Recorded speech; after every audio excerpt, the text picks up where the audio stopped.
નમસ્કાર ગુજરાત, આજના મુખ્ય સમાચારની અંદર આવતીકાલથી નવા નિયમો, ચૂંટણી આવતા ખેડૂતો માટે ભેટ, પાક વીમા યોજના ફરી શરૂ, સાથે ખેડૂતોને મળશે ડબલ હપ્તા, મહિલાઓ માટે નવી યોજના, મોબાઈલ ખરીદવા માટે 6,000 રૂપિયાની સહાય, સાથે 2000નો 17મો હપ્તો મેળવવા શું કરવું, રાશન કાર્ડ, આધાર કાર્ડ, આયુષ્યમાન કાર્ડ, જનધન ખાતામાં આવશે પૈસા, સાથે પેટ્રોલ ડીઝલ સસ્તું તો સોના ચાંદીમાં ફરીથી ભાવમાં વધારો થયો છે.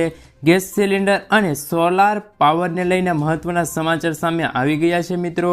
મોદી સરકારની ગેરંટી, ખેડૂતોનું દેવું માફ થશે અને આજના સૌથી મોટા ખેડૂત સમાચાર. મિત્રો, દરેક સમાચાર, દરેક માહિતી જણાવું એ પહેલાં ગુજરાતના જે પણ મિત્રો અમારી યુટ્યુબ ચેનલ પર જો નવા આવ્યા છે મિત્રોને ખાસ વિનંતી છે કે ચેનલને સબસ્ક્રાઇબ કરવાનું ભૂલતા નહીં, સાથે આજનો આ વિડીયો છે તેને અંત સુધી જોતા રહેજો. તો મિત્રો, અત્યારના તાજા સમાચારની અંદર વાત કરીએ તો ખેડૂતોને મળશે ડબલ હપ્તા. ખેડૂતો માટે લોકસભાની ચૂંટણી પહેલા સારા સમાચાર આવી શકે છે. વડાપ્રધાન નરેન્દ્ર મોદી લોકસભાની ચૂંટણી પહેલા રાજ્યના ખેડૂતોને ભેટ આપીને ખુશ કરી શકે છે. વડાપ્રધાન નરેન્દ્ર મોદી રાજ્યના ખેડૂતો માટે પીએમ કિસાન સન્માન નિધિ યોજનાના હપ્તામાં વધારો કરી શકે છે. જ્યારે હાલમાં પીએમ કિસાન સન્માન નિધિ યોજનામાં દર વર્ષે 3 હપ્તા આપવામાં આવે છે. આ એક હપ્તામાં 2,000 રૂપિયા મળે છે. એમ કરીને કુલ ખેડૂતોને 6,000 રૂપિયાની સહાય આપવામાં આવે છે. સૂત્રોનું માનીએ તો ખેડૂતોને આપવામાં આવતા હપ્તા હવે 3ને બદલે 4 થઈ શકે છે, એટલે કે એક હપ્તો વધી જશે. હાલમાં દર 4 મહિનાના અંતરાલમાં ખેડૂતોને હપ્તા ચૂકવવામાં આવે છે, પરંતુ જાહેરાત બાદ દર 3 મહિને એક હપ્તો મળશે, એટલે કે એક વર્ષમાં કુલ 4 હપ્તા મળશે. જેના કારણે હવે ખેડૂતોને 6,000 રૂપિયાની બદલે 8,000 રૂપિયાની સહાય આપવામાં આવશે. મિત્રો, આગળના સમાચારની અંદર વાત કરીએ તો 1 એપ્રિલથી નવા નિર્ણયો. 1 એપ્રિલથી ફાસ્ટેગ સંબંધિત એક મોટો ફેરફાર થવા જઈ રહ્યો છે. જો તમે બેંકમાંથી તમારી કારને ફાસ્ટેગનું KYC અપડેટ નથી કરાવ્યું તો તમને 1 એપ્રિલથી સમસ્યાનો સામનો કરવો પડી શકે છે. જો તમે પણ તમારું ફાસ્ટેગ KYC કરાવ્યું નથી તો તમે આજે જ કરાવી લેજો, કારણ કે 31 માર્ચ પછી બેંકો KYC વિના ફાસ્ટેગનું નિષ્ક્રિય અથવા તો બ્લેક લિસ્ટ ગણવામાં આવશે. ત્યારબાદ ફાસ્ટેગમાં બેલેન્સ હોવા છતાં ચૂકવણી કરવામાં આવશે નહીં મિત્રો. ત્યારે ટોલ પર ડબલ ટોલ ટેક્સ ચૂકવવાનો વારો તમને પડી જશે મિત્રો. એટલે કે વહેલા તેમ પહેલાં 1 એપ્રિલ પહેલાં તમે આ કાર્ય કરી લેજો મિત્રો. ત્યારબાદના સમાચારની અંદર વાત કરીએ તો લાખો ખેડૂતોને થશે ફાયદો. ખેડૂતો માટે સારા સમાચાર સામે આવ્યા છે. હવે DAP ખાતરની થેલીમાં વધુ સબસિડી મળશે. જણાવી દઈએ કે DAP ખાતરની થેલીમાં પહેલાં કરતાં 40% વધુ સબસિડી મળશે. હવે મિત્રો, ખેડૂતોને ખાતરની થેલી માટે ખૂબ જ ઓછી કિંમત ચૂકવવી પડશે. એટલે કે ખેડૂતોને એક બોરીના 500 રૂપિયાનો નફો મળતો હતો, હવે તે નફો 1200 રૂપિયા થઈ જશે. એટલે કે 2400 રૂપિયાની કિંમતની બેગ હવે માત્ર 1200 રૂપિયામાં જ મળી રહેશે. આ રીતે DAP ખાતરમાં ખેડૂતોને મોટી બચત થઈ રહી છે મિત્રો. ત્યારબાદના સમાચારની અંદર વાત કરીએ તો PM સૂર્ય ઘર યોજના હેઠળ 1 કરોડ લોકોની થઈ છે નોંધણી. PM સૂર્ય ઘર યોજનાની શરૂઆત થયાના 1 મહિના પછી દેશમાં 1 કરોડથી પણ વધારે લોકોએ નોંધણી કરાવી છે.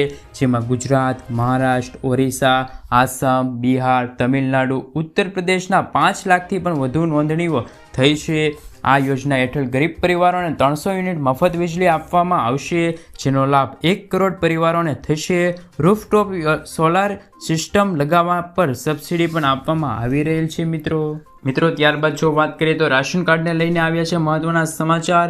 રાશન કાર્ડમાં આટલી વસ્તુ મફત. ગુજરાત બજેટ 2024માં નાના મંત્રી કનુભાઈ દેસાઈએ રાજ્યની જનતાને પોષણક્ષમ આહાર માટે મહત્વપૂર્ણ જોગવાઈ કરી છે. જેમાં અન્ન, નાગરિક પુરવઠા અને ગ્રાહકોની બાબતોમાં વિભાગ માટે કુલ 2711 કરોડ રૂપિયાની જોગવાઈ કરી છે. બજેટમાં રેશન કાર્ડ ધારકોને મફત અનાજની સાથોસાથ સસ્તી તુવેર દાળ, ચણા દાળ, ખાદ્ય તેલ આપવા કરોડો રૂપિયાની ફાળવણી કરી છે. આ ઉપરાંત કેન્દ્રએ અંત્યોદય યોજના હેઠળ રાશનની દુકાન દ્વારા આપવામાં આવતી સબસિડી યોજના વધુ 2 વર્ષ માટે લંબાવી છે. મિત્રો, સમાચારની અંદર આગળ વાત કરીએ તો ચૂંટણી કાર્ડ વગર મત આપી શકશો. જો તમારી પાસે ચૂંટણી કાર્ડ નથી તો ચૂંટણી પંચે ઘણા દસ્તાવેજો જણાવ્યા છે જેની મદદથી તમે તમારો મત આપી શકો છો. Aadhaar card, driving licence, MNREGA card, સરકારી સેવા કાર્ડ, પાસપોર્ટ, ફોટા ચોંટાયેલું પેન્શન કાર્ડ, આરોગ્ય વીમા કાર્ડ, સ્માર્ટ કાર્ડ, ફોટા, પાસબુક, અન્ય કાર્ડ અને સત્તાવાર ઓળખ કાર્ડમાંથી કોઈ પણ કાર્ડ તમે બતાવીને તમારો મત આપી શકો છો મિત્રો ત્યારબાદના સમાચારની અંદર વાત કરીએ તો પાક વીમા યોજના ફરી શરૂ કરવામાં આવી શકે છે. પાક વીમા યોજના ગુજરાતમાં ફરી એકવાર શરૂ કરવાને લઈને મોટા સમાચાર સામે આવ્યા છે. ગુજરાતમાં ફરીવાર પાક વીમા યોજના આગામી ખરીફ સિઝનથી શરૂ કરી દેવામાં આવશે. આ વખતે પાક વીમા યોજના ખેડૂતોના લાભ થાય અને વીમા કંપનીઓ ખેડૂતોને લૂંટી ન જાય તે દરેક નિયમો અને શરતો ખેડૂતલક્ષી કરવામાં આવશે. ખેડૂતોને પાક વીમાની રકમ 48 કલાકમાં જ મળી જશે તેવી ઝડપી પ્રોસેસ સાથે પાક વીમા યોજના ફરીવાર એન્ટ્રી કરવામાં આવી રહી છે. આગળ વાત કરીએ ગેસ સિલિન્ડરને લઈને આવ્યા છે મહત્વના સમાચાર. જો તમારી પાસે ગેસ સિલિન્ડર છે અને તેની અંદર સબસિડી પણ તમારે ચાલુ રાખવા માંગો છો તો તમે તરત જ KYC કરાવી લેજો. KYC કરવાની છેલ્લી તારીખ 31 માર્ચ 2024 નક્કી કરવામાં આવી છે. 31 માર્ચ 2024 સુધીમાં તમે ગેસ સિલિન્ડરની અંદર KYC કરાવી લેજો, નહીંતર તમને છે તે 31 માર્ચ બાદ સબસિડી મળવાનું બંધ કરી દેવામાં આવશે. તમારી પાસે જૂનું LPG ગેસ સિલિન્ડરનું કનેક્શન છે અને તેમની અંદર KYC નથી કરાવ્યું તો વહેલી તકે KYC કરાવી લેજો. આગળના સમાચારની અંદર વાત કરીએ તો ખેડૂતો માટે નવી યોજના. કેન્દ્રીય કેબિનેટ ખેડૂતોના હિતમાં એક મોટી યોજનાની મંજૂરી આપી છે. કેન્દ્રીય કેબિનેટે 3.70 લાખ કરોડ ખર્ચવાળા PM પ્રણામ યોજનાની મંજૂરી આપી દીધી છે. આ યોજના હેઠળ કેન્દ્ર સરકારે રાજ્યના વૈકલ્પિક ખાતરોને પ્રમોટ કરવા માટે છે તે જાહેરાત કરવામાં આવી છે. આ રીતે ખેડૂતોને વૈકલ્પિક ખાતરો મળશે અને સસ્તા ભાવે પણ મળી જશે. કેબિનેટની બેઠક બાદ મનસુખ માંડવિયાએ કહ્યું છે કે આગામી 3 વર્ષમાં મોદી સરકારે ખેડૂતના કલ્યાણ માટે 3,70,000 કરોડ રૂપિયાનો ખર્ચ કરવા જઈ રહી છે સરકાર. આગળના સમાચારની અંદર વાત કરીએ તો આધાર કાર્ડ માટે ખુશખબર આવી રહી છે. જો તમે પણ આધાર કાર્ડ ધારક છો તો તમારા માટે એક સારા સમાચાર આવ્યા છે. તમને જણાવી દઈએ કે આધાર કાર્ડના ડોક્યુમેન્ટ્સને ફ્રી ઓનલાઈન અપડેટ કરવાની સમય મર્યાદા ફરીથી એકવાર લંબાવવામાં આવી છે. એટલે કે 14 જૂન 2024 સુધી છે તેમની તારીખ જાહેર કરવામાં આવી છે. મિત્રો છે જો કે હાલ 14 માર્ચ 2023 પહેલાં છે તેમની અંતિમ તારીખ હતી. આનો અર્થ એ હતો કે તમારી પાસે હવે ફરીથી આધાર કાર્ડમાં નામ, સરનામું, મોબાઈલ નંબર વગેરે માહિતી એડ કરવા માટે વધારાનો 4 મહિનાનો સમય આપી રહી છે સરકાર. ત્યારબાદ જો સમાચારની અંદર વાત કરીએ તો પતિ અને પત્નીને બંનેને 10,000 રૂપિયાની સહાય. જો તમારા પણ છેલ્લા 2 વર્ષમાં લગ્ન થયા હોય અથવા તો થવાના હોય તો સરકાર તરફથી તમને મળશે 10,000 રૂપિયાની સહાય. કુબેરબાઈનું મામેરું સહાય યોજના અંતર્ગત કન્યાઓને 10,000 રૂપિયાની સહાય આપવામાં આવે છે. જેમાં તમારે એક ઓનલાઈન ફોર્મ ભરીને જરૂરી ડોક્યુમેન્ટ અપલોડ કરવાના રહેશે. જેમાં કન્યાનું આધાર કાર્ડ, કન્યાના પિતાની આવકનો દાખલો, લગ્નનું પ્રમાણપત્ર, સ્વઘોષણા પ્રમાણપત્ર, કન્યાના બેંક ખાતાની પાસબુકની નકલ, ડોક્યુમેન્ટ અપલોડ કરવાના રહેશે અને અરજી સબમિટ કરવાની રહેશે. થોડાક સમય બાદ તમે કરેલી અરજી એપ્રુવલ થઈ જશે ત્યારે તમારા બેંક અકાઉન્ટ નંબર ઉપર 10,000 રૂપિયા છે તમારા ખાતામાં મળી જશે. આગળના સમાચારની અંદર વાત કરીએ તો ઘરઘંટી સહાય યોજના 2024. ઘરઘંટી સહાય યોજના 2023 એ ગુજરાત રાજ્ય સરકાર દ્વારા સામાજિક ન્યાય અને અધિકારિક વિભાગ હેઠળ પહેલી છે.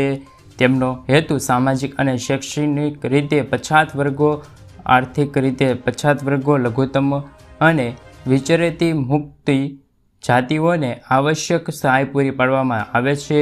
જેમની ઘણીવાર ગરીબોની ચક્રમાં ફસાયેલા હોય છે તેમને આ યોજના લાભ મળવા પાત્ર રહેશે. ઘરઘંટી સહાય યોજના 2024માં દરેક લોકો છે તે ગરીબાઈથી દૂર આવે. આગળ વાત કરીએ તો મકાન બનાવવા માટે સહાય મળશે. ઘર બનાવવા માટે ગુજરાત સરકાર આપે છે 1,32,000 રૂપિયા અથવા તો 1,20,000 રૂપિયા સહાય. આ બંને યોજનામાંથી તમને કઈ યોજના લાગુ પડશે તેમના વિશે વાત કરીએ.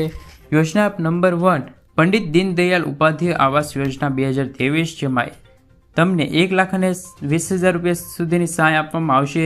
જેમનો પહેલો હપ્તો છે તે 60,000, બીજો હપ્તો 40,000 અને ત્રીજો હપ્તો છે તે 20,000 રૂપિયા તમને મળી જશે. જ્યારે તમારે ઓનલાઈન અથવા તો ઓફલાઈન ફોર્મ ભરીને સબમિટ કરવાનું રહેશે. 1 થી 2 મહિના તમે કરેલી અરજી પાસ થઈ જશે તેમજ અકાઉન્ટ નંબરમાં તમને હપ્તો મળવા પાત્ર રહેશે.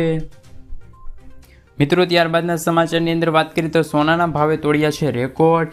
સોનાની કિંમત આજે તમામ રેકોર્ડ તોડીને ઓલ ટાઈમ હાઈ પર પહોંચી ગઈ છે. 24 કેરેટ સોનાનું ભાવ આજે 137 રૂપિયા મોંઘું થઈને 66,971 રૂપિયા પહોંચી ગયું છે. જ્યારે 22 કેરેટ સોનું 61,000 રૂપિયાએ પહોંચ્યું છે અને 18 કેરેટ સોનું 50,000 રૂપિયા પ્રતિ 10 ગ્રામ પહોંચી ગયું છે. જ્યારે ચાંદીના સામાન્ય વધારો જોવા મળ્યો છે. ચાંદીમાં માત્ર 14 રૂપિયાનો જ વધારો થયો છે અને તેમનો નવો ભાવ 73,900 રૂપિયા પ્રતિ કિલો પહોંચી ગયો છે ભાવ. મિત્રો, સમાચારની અંદર આગળ વધીએ તો હપ્તો નથી આવ્યો તો કરો આ કામ. 28 ફેબ્રુઆરી 2024ના રોજ દેશના લગભગ 12 કરોડ ખેડૂતોના બેંક ખાતામાં 2000નો 16મો હપ્તો જમા કરવામાં આવ્યો હતો. તેમજ જે ખેડૂતોએ 2000નો 15મો હપ્તો નથી મળ્યો, સાથોસાથ 16મો હપ્તો પણ નથી મળ્યો, તો તેવા ખેડૂતો માટે હવે એક સાથે છે તે 15મો અને 16મો હપ્તો એકસાથે એટલે કે ટોટલ 4,000 રૂપિયા જમા કરવામાં આવશે. આ હપ્તો મેળવવા માટે તમારે છે મિત્રો PM કિસાનની ઓફિશિયલી વેબસાઇટ પર જઈને KYC પ્રક્રિયા પૂર્ણ કરવાની રહેશે. એ પ્રક્રિયા પૂર્ણ થયા બાદ તમને છે તે હપ્તો ફરીથી મળવાનું શરૂ થઈ જશે. મિત્રો, ત્યારબાદના સમાચારની અંદર વાત કરીએ તો ખેડૂતોની માંગ વળતર. લોકસભાની ચૂંટણી નજીક છે ત્યારે ખેડૂત સંગઠનો પર સરકાર સામે વિવિધ માંગ સાથે મેદાનમાં આવ્યા છે. ભારતીય કિસાન સંઘ દ્વારા તાજેતરમાં થયેલા માવઠાના કારણે કેટલાક વિસ્તારમાં ખેડૂતોને નુકસાન થયું છે. તેનો વહેલી તકે સર્વે કરીને વળતર ચૂકવો. ભૂતકાળમાં પણ કૃષિની જંગમાં નુકસાન થયું છે. તેમના પાકના વીમાને પ્રશ્ન હજુ સુધી મળ્યા જ નથી. મિત્રો, તાત્કાલિક આપવા માટે પણ માંગણી કરવામાં આવી રહેલી છે. ત્યારબાદના સમાચારની અંદર વાત કરીએ તો કોંગ્રેસની મોટી જાહેરાત. મિત્રો, કોંગ્રેસે લોકસભાની ચૂંટણી માટે એક અભિયાન શરૂ કરી દીધું છે. સૂત્રોના જણાવ્યા અનુસાર કોંગ્રેસ અભિયાનમાં યુવાનો, મહિલાઓ, ખેડૂતો અને ગરીબો ઉપર ધ્યાન કેન્દ્રિત કરવામાં આવશે. જેમાં મિત્રો ₹400માં ગેસ સિલિન્ડર, અગ્નિવીરની ભરતી બંધ કરીને જૂની ભરતી શરૂ કરી દેવામાં આવશે. રેલવેના ભાડામાં ઘટાડો કરવામાં આવશે.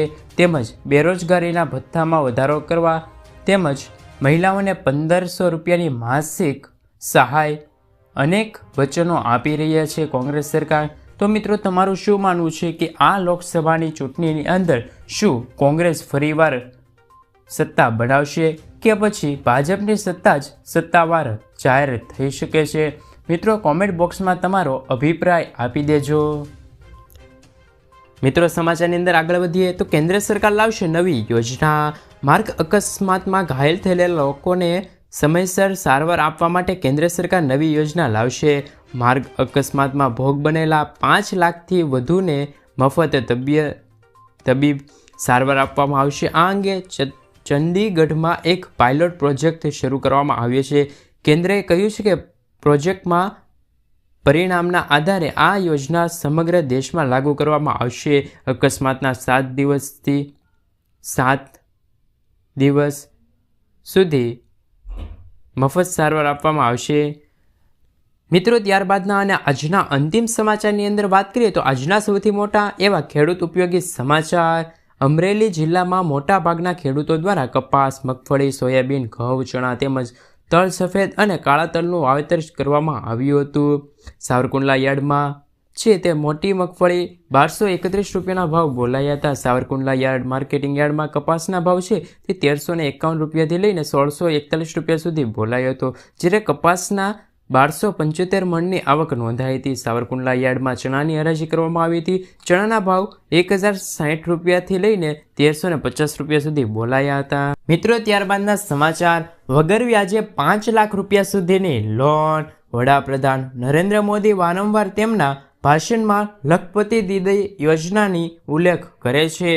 આ સરકારી યોજનાનો ફાયદો એવો છે કે જે મુજબ ખૂબ જ લોકપ્રિય બનાવે છે. આનું આ જ કારણ છે કે 1 ફેબ્રુઆરીથી સંસદમાં તેમના બજેટ ભાષણમાં નાણામંત્રી નિર્મલા સીતારમણે લખપતિ દીદી યોજનાને લક્ષ્યાંક 2 કરોડથી વધારે 3 કરોડ રૂપિયા